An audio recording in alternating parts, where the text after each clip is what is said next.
Owesifazane walala eceleni komfula wafaka isandla sakhe emanzini. Inqwaba yofisha abahlaza basondela kuye bamhlanza isibanzi esandleni sakhe. Indlela abamhlanza ngayo yayincomeka, okunalokho saphela isibanzi. Bonke ubuhlungu nokukhathala okukhona emzimbeni wakhe kwaphela. Waze wafikelwa ubuthongo walala. Engenalwazi lokuthi ngaleso sikhathi kwakunendoda eyayibhukuda ngaphansi kwamanzi. Yathatha ipeni layo yamdweba esandleni sakhe i-tattoo.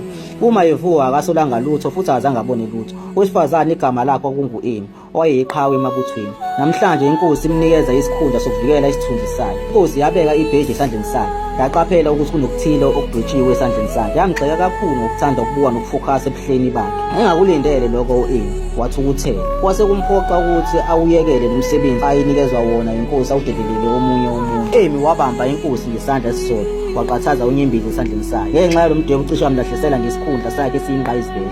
Wabuyela emuva emfuleni ngaphambi kosuku lomcimbi lokugcotshwa kwalowo ethatha isikhundla. Wacela ehamba naye ukuthi alale esendawo la ekade elele khona, agqokise okwakhe. Yena uzobe esemgada ngomcibisholo buqamama. Ngesikhathi esagxile ekuboneni ukuthi iyaqhamuka yena indoda yavele yaqhamuka emva kwakhe nenyoka eluhlaza. Yayizilungiselele ngayo kumdidisa ngayo. Yayibeka ehlombe lika-Amy. Ngesikhathi u-Amy engakwazi ukunyakaza ngenxa yenyoka, yabe isikhipha ipeni layo ngesinono. Yamdweba enye i-tattoo engalweni ngasehlombe. U-Amy akezwanga lutho. Washaya imini ukwenza umsindo. Wayefuna ukuthi inyoka isondele phambili komcibisholo. Wayilahla inyoka ngokudubula umcibisholo.